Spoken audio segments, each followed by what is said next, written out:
For our keynote speaker today, we have Lieutenant Colonel Rick Tubbs, Commander.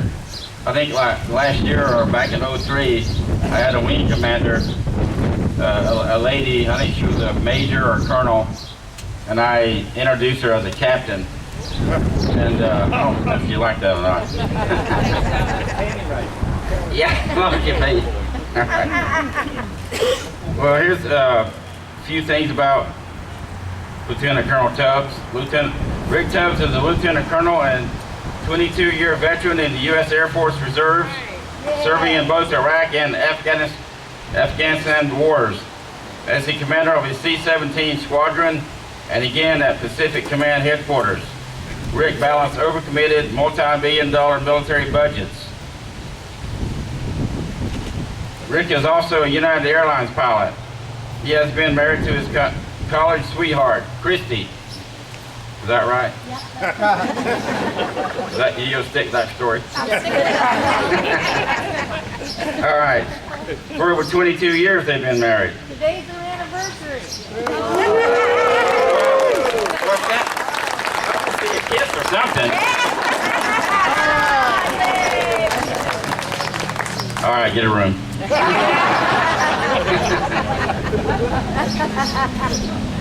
They have 3 teenage children. They've been introduced, and they live in Vacaville, right?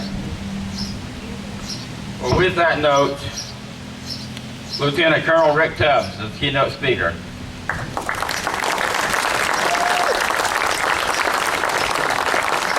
Well, thank you very much, Barry. Thank you very much, ladies and gentlemen, for coming out today. Jeez, you guys stole so much of my thunder already. I am the commander of the 301st here at Travis Air Force Base, a reserve unit. And one thing you didn't have a chance to mention is it's an honor for me to serve as the commander of the 301st. And that's really the way I look at it.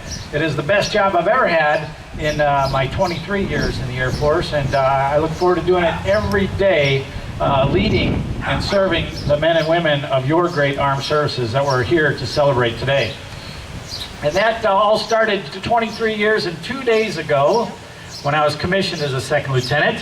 And as it's already been pointed out, 23 years ago today, an even greater day in my life, is the day I did walk down the aisle with my wonderful bride right here, Christy. So thank you very much. Give her a hug today for being out here and putting up with me doing this on our anniversary. Thank you very much. We are here to observe Memorial Day. And it is a day that does go back to 1868.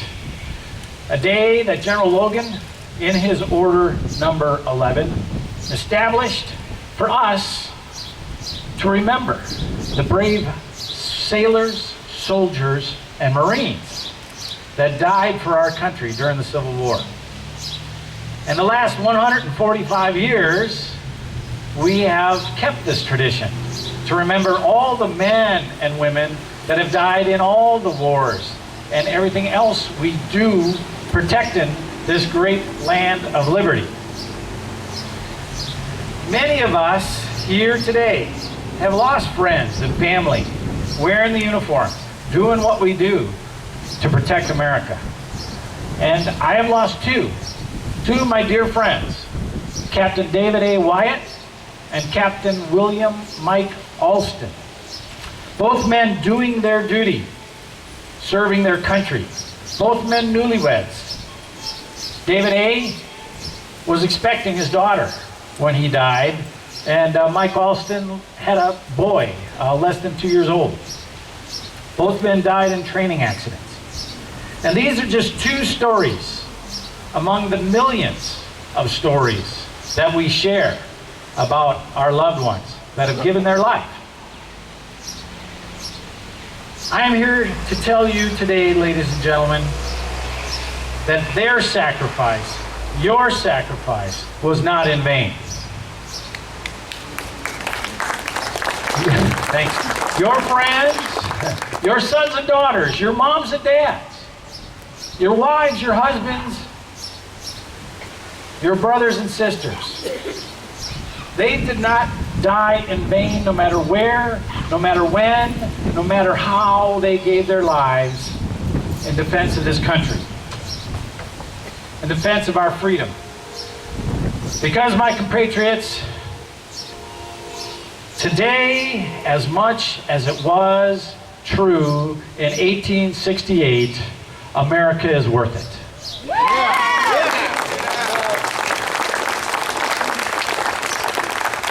For 23 years, just like every man and woman that wears the uniform, I have given my country a blank check of sacrifice for her to cash in her defense.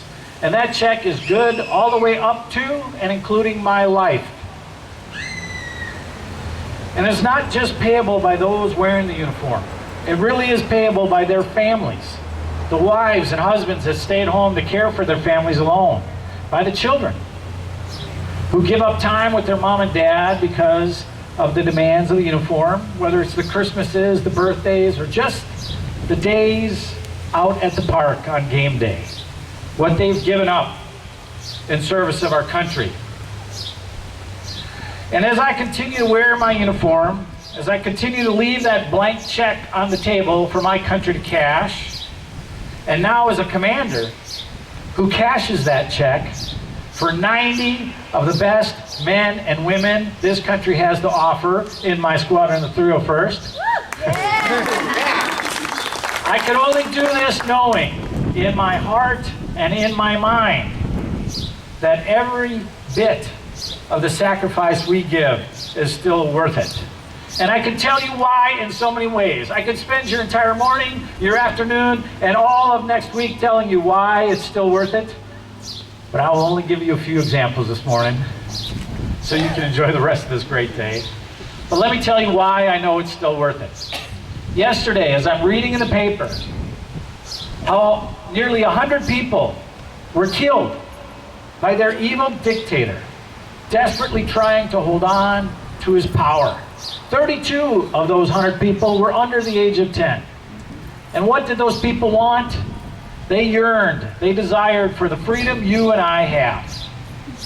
I know this is true because as a father, I discuss with my 3 teenagers sitting right there. I don't discuss with them about how to just survive in a country of no hope. No, I discuss with them how to pursue their dreams with the sky as the limit in a country that gives them the freedom and the opportunity to do so. I know this is true because wearing this uniform, and not this blue one, but my flight suit, as I travel the world and I see all the incredible things that other countries have to offer, I, the entire time, can't wait to get home knowing that my country, America, has so much more.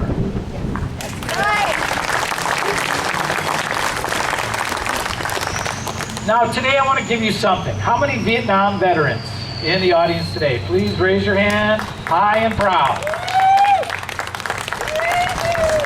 I want to talk about that war, sometimes our most controversial, because so many of us stand proud knowing that we won. I'm going to tell you, Vietnam vets, 2 things today that you have not heard near enough. And the first thing is thank you. Thank you for your service and what you did for this country. I tell you what, sometimes you didn't hear that when you got home. As a matter of fact, you heard the opposite, which some in America was a shame. But because of what you went through, I'm telling you right now, as a Persian Gulf War vet, and I was in the States during that war, but as an Iraqi freedom and enduring freedom vet, spending a lot of time over there in the mountains and the sands, we have been treated so much better. We have been treated with the respect you deserved. In the airports, instead of being received with antagonism, we get standing ovations. Coming back to our homes, we get told, thank you for your service. Thank you for what you did. We're given free drinks, free lunches, and in no small part, it's because of what you went through that we have really prospered in our relationship with our citizens. So thank you. Thank you for what you went through. Thank you for what you did. I am standing here benefiting from it. Now I want to give you one more thing to go home with that you probably have not heard. And that is that war that ended in the early 70s, we won. Now wait a minute, Rick, what are you talking about? Well, one of the benefits of growing in rank, rising through the ranks, is they keep making you take this professional military education where you read books and learn how to be an officer and a leader and how to win wars and all that good stuff. And one of the things I learned in my last course in Air War College was that wars are fought on 3 levels. They fight on the tactical level. That's the battlefield. That's the daily fight in and out. And as you guys could attest way better to than I can standing here in front of you, we won the tactical level in Vietnam every day, all day long, all year long, the entire war.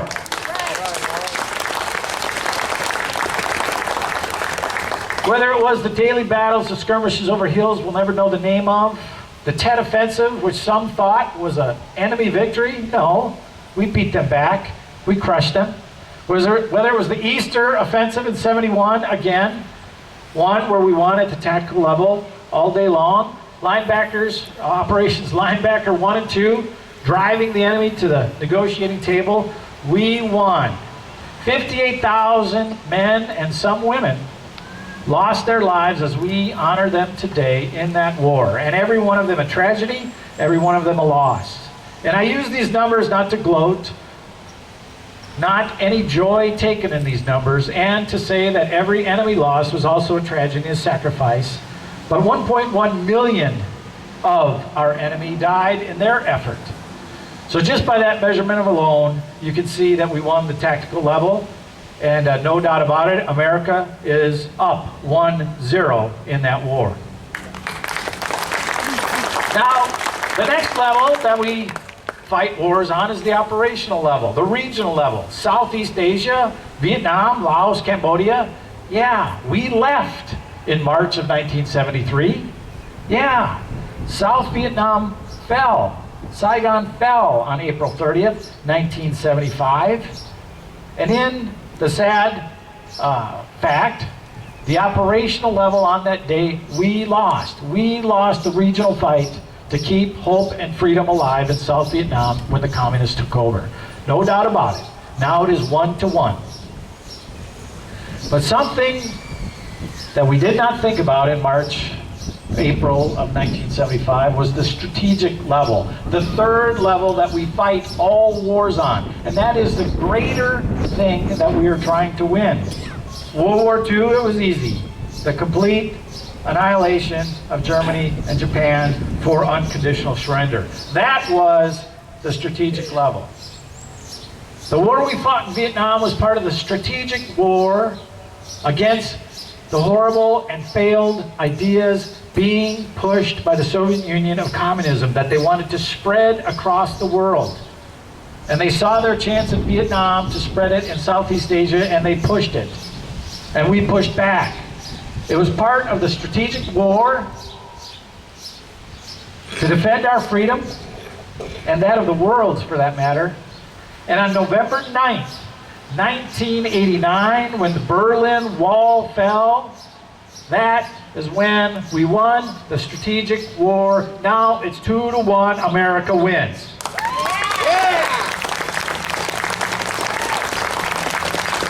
So please take that home, wear it proudly.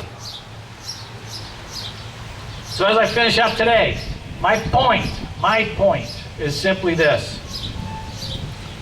Today we remember the fallen that stood on that wall and were knocked off in defense of our freedom. We who wear the uniform today or have worn it at some point in our life, we filled that gap on the wall. We paid our sacrifice and protected our country and its blessings for another day. I stand here on that wall, still, proud of my country, proud of what we do, and the light we shine throughout the world. Freedom, opportunity, the ability to live our life as we would please. Our sacrifice has never, ever been in vain in the support and defense of our country. We have supported a cause worthy of our efforts and worthy of the efforts of generations to come. Part of the original Order 11, given by General Logan so many years ago today. Please let me read it once again. If other eyes grow dull, other hands slack, and other hearts cold in the solemn trust, ours shall keep it well, as long as the light and warmth of life remain in us to do so. For all of my fallen warriors who gave their last full measure so that we may stand here today, thank you for your service. Thank you for your sacrifice. God bless you and God bless America.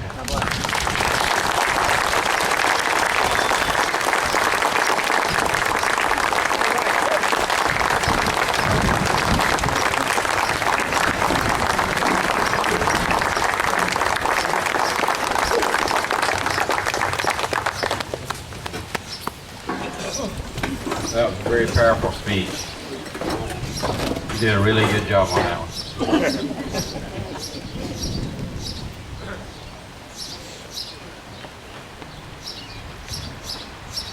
Before we have the placing of the wreath,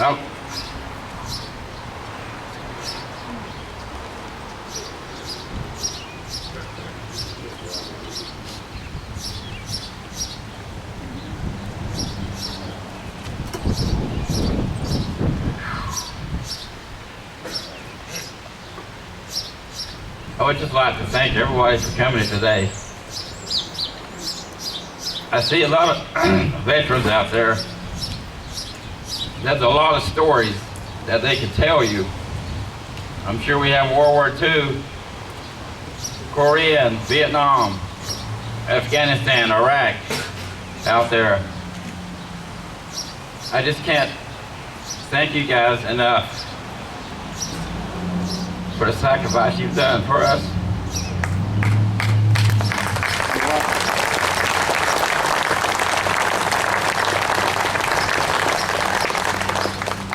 I would like, as Commander